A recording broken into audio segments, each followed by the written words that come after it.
1 Kings chapter 14. Ang parusa kay Jeroboam. Nung time na yun, nagkasakit ang anak ni King Jeroboam na si Abijah. Sabi ni Jeroboam sa asawa niya, "Mag-disguise ka, please, para di ka mamukhaan na asawa ko. Pumunta ka sa Shiloh kung nasan si Ahijah na prophet. Siya ang nagsabi na ako ang magiging hari ng Israel. Magdala ka ng 10 tinapay, ilang kakanin at bote ng honey. Pumunta ka sa kanya at sasabihin niya sa iyo ang mangyayari sa anak natin." Sumunod nga ang asawa ni Jeroboam, nag-disguise siya at pumunta sa Shiloh sa bahay ni Ahijah. Hindi na makakita si Ahijah dahil sa katandaan, at sinabi ni Lord kay Ahijah, "Padating ang asawa ni Jeroboam para magtanong tungkol sa anak niyang may sakit. Ito ang sasabihin mo sa kanya." Nung dumating ang asawa ni Jeroboam, nagkunwari itong ibang tao.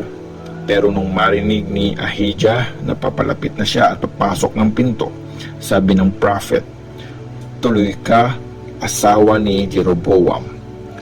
Bakit ka nagkukunwaring ibang tao? Meron akong masamang ibabalita sa iyo. Sabihin mo kay Jeroboam, sabi ni Lord, ang Diyos ng Israel, ordinaryong tao ka lang pero pinili kita mula sa iba at ginawa kitang leader ng bayan kong Israel. Inalis ko sa pamilya ni David ang kaharian at binigay yun sa iyo. Pero di ka naging katulad ng servant kong si David na sumunod sa mga utos ko at naging loyal sa akin. Mga bagay na nakakatuwa sa paningin ko ang ginawa niya. Mas malala ang kasalanang ginawa mo kaysa sa lahat ng leader na nauna sa iyo. Ginalit mo ako nung nagpagawa ka ng sarili mong mga Diyos, mga ribulto na gawa sa tinunaw na bakal. Ni-reject mo ako. Kaya makikita mo, papadalhan ko ng disaster ang lahi mo, Jeroboam. Papatayin ko ang lahat ng lalaki sa lahi mo, maging alipin man o malaya sa Israel, at tuluyan kong uubusin ang lahi mo. Wawalisin ko sila na parang dumi hanggang sa walang matira. Sino man sa lahi mo ang mamatay sa city, kakainin ng mga aso, at sino man sa kanila ang mamatay sa lugar na di tinitirhan ng tao, kakainin ng mga vulture. Ito ang sabi ni Lord.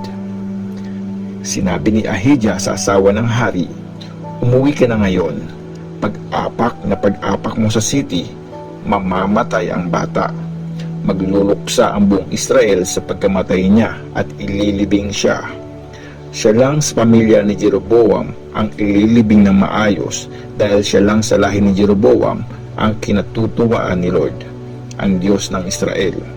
At bukod pa diyan, pipili si Lord ng hari na maglilid sa Israel na tatapos sa pamumuno ng pamilya ni Jeroboam ngayon. Ngayon mismo, paparusahan ni Lord ang Israel at manginginig ito na parang tambo na pinagpag sa tubig. Aalisin niya ang mga tao mula sa magandang lupain ito na binigay niya sa mga ancestors nila. Ikakalat niya sila sa kabila ng Euphrates River dahil gumawa sila ng mga ribulto ng Diyos-Diyosang si Asherah na kinagalit ni Lord. Papabayaan niya ang Israel dahil sa mga kasalanang ginawa ni Jeroboam at dahil nilid niyang magkasala ang Israel. Kaya umuwi na ang asawa ni Jeroboam at bumalik sa Tirza. Pagpasok pa lang niya sa pintuan ng bahay nila, namatay na ang bata. Ang buong Israel ay nagluksa. Nilibing nila ang bata gaya ng pinasabi ni Lord kay Ahijah na prophet. Ang pagkamatay ni Jeroboam.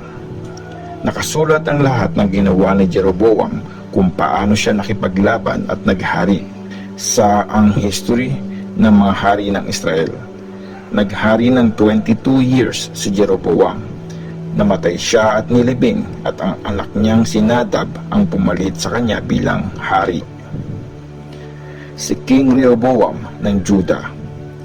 Si Rehoboam na anak ni Solomon ang naghari sa Judah. Nagsimulang maghari si Rehoboam nung 41 years old siya.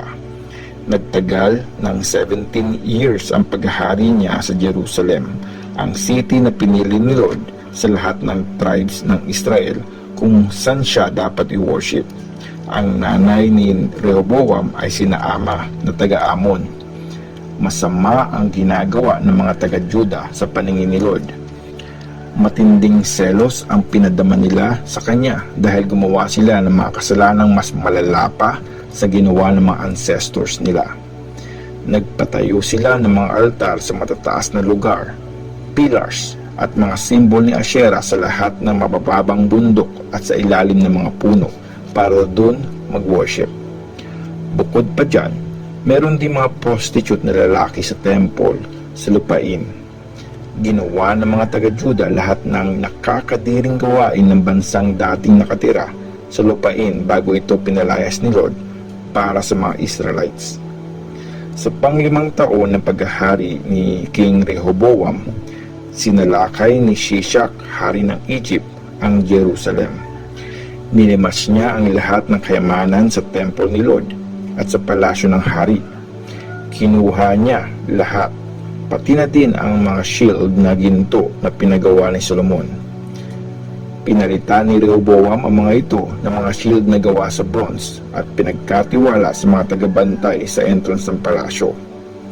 Tuwing pupunta ang hari sa temple, dala ng guard ang mga shield at pagkatapos binabalik sa taguan ng mga weapon. Ang pagkamatay ni Rehoboam. Nakasulat sa ang history ng mga hari ng Juda yung lahat ng ginawa ni Rehoboam. Laging may giyera sa pagitan ni Rehoboam at Jeroboam. Namatay si Rehoboam at nilibing sa city ni David.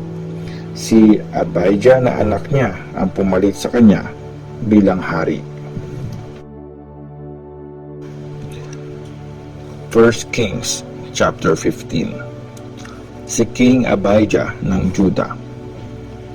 Sa pang-18 na taon ng paghahari ni King Jeroboam na anak ni Nebat sa Israel, nagsimulang maghari si Abijah sa Juda.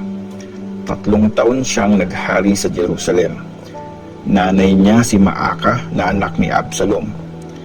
Ginawa din niya ang mga kasalanang ginawa ng tatay niya. Hindi siya naging loyal kay Lord na kanyang Diyos, di gaya ng ancestor niyang si David.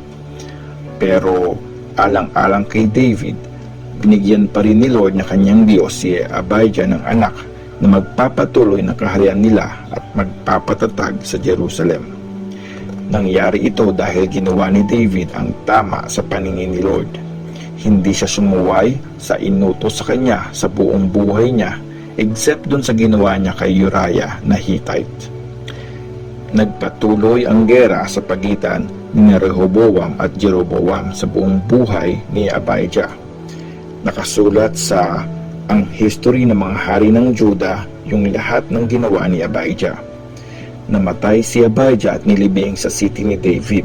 Ang anak niyang si Asa ang pumalit sa kanya bilang hari. Si King Asa ng Juda. Sa pang-20 na taon na paghahari ni King Jeroboam sa Israel, nagsimulang maghari si Asa sa Juda. Naghari siya ng 41 years sa Jerusalem. Si Maaka na anak ni Absalom ang lola niya. Namuhay ng tama si Asa sa paningin ni Lord gaya ng ginawa ni David na ancestor niya. Pinalayas niya ang mga prostitute sa mga temple sa lupain at pinatanggal niya ang lahat ng Diyos-Diyos ang ginawa ng mga haring nauna sa kanya. Tinanggal din niya sa pwesto bilang Queen Mother ang lola niyang si Maaka dahil sa mga pinagawa nitong nakakadiring ribulto ng Diyosang si Asherah. Pinutol ni Asa ang ribulto ni Asherah at sinunog ito sa batis ng Kidron. Kahit hindi winasak ang mga altar sa matataas na lugar, talagang naging loyal si Asa kay Lord sa buong buhay niya.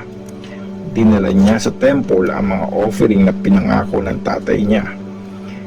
Dinala din niya ang mga offering na pinangako niya, pati ang mga silver, gold at iba pang mga lalagyan.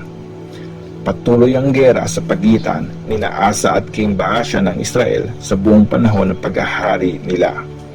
Nilusob ni King Baasha ang Juda at pinatibay ang Rama para mapigilan ang pagpasok at paglabas ng mga tao sa Juda. Kaya kinuha ni King Asa yung lahat ng natirang silver at gold na nasa taguan ng kayamanan sa temple, pati na din ang mga nasa palasyo. Pinagkatiwala niya ang mga ito sa mga officials niya. Pinadala niya sila sa Damascus kay King Ben-Hadad ng Syria, anak ni Tibrimon at apo ni Hezion. Pinasabi niya, maging magkakampi tayo gaya ng mga tatay natin. May padala akong regalo, mga silver at gold. Sige na, huwag ka nang kumampi kay King Baasha ng Israel para paalisin na niya ang army niya sa teritoryo ko.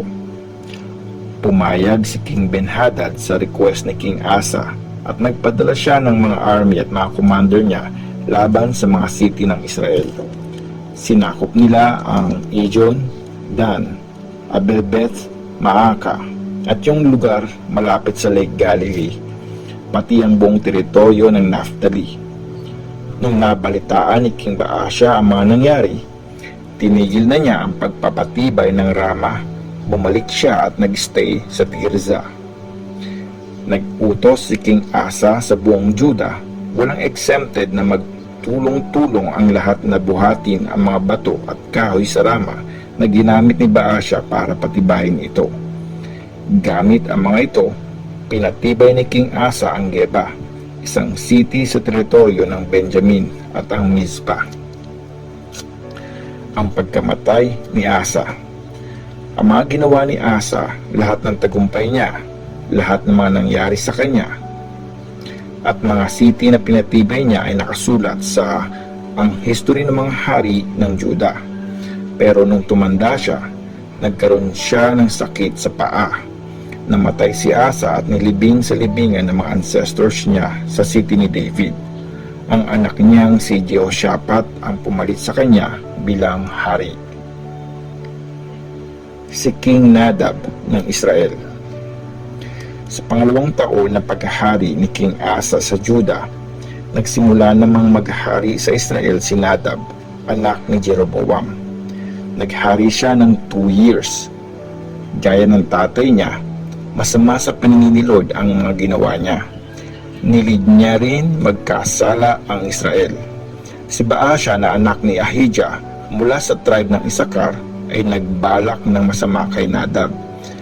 Pinatay ni Baasha si Nadab sa Gibeon na teritoryo ng mga Filistia, habang sinasalakay ni Nadab at ng army niya ang lugar na yon. Nangyari ang mga ito noong pangatlong taon na paghahari ni King Asa sa Juda. Si Baasha ang pumalit kay Nadab bilang hari ng Israel. Simula pa lang ng paghahari niya, pinagpapatay na niya ang pamilya ni Jeroboam. Wala siyang tinirang buhay sa lahi ni Jeroboam. Ito nga ang nangyari gaya ng pinasabi ni Lord sa prophet na si Ahijah na taga Shilo. Nangyari ito dahil sa mga kasalanan ni Jeroboam at sa paglid niyang magkasala ang Israel, at dahil sobrang niyang ginalit si Lord, ang Diyos ng Israel. Nakasulat sa ang history ng mga hari ng Israel yung lahat ng ginawa ni Nadab. Laging may gera sa pagitan ni na King Asa ng Juda at King Baasha ng Israel sa buong buhay nila. Si King Baasha ng Israel. Sa pangatlong taon na paghahari ni King Asa sa Juda, nagsimulang maghari sa buong Israel si Baasha na anak ni Ahijah sa Tirza, na ginawa niyang capital city. Naghari siya ng 24 years. Masama ang mga ginawa niya sa paningin ni Lord. Kagaya ni Jeroboam, nagkasala siya at nilid niyang magkasala ang Israel.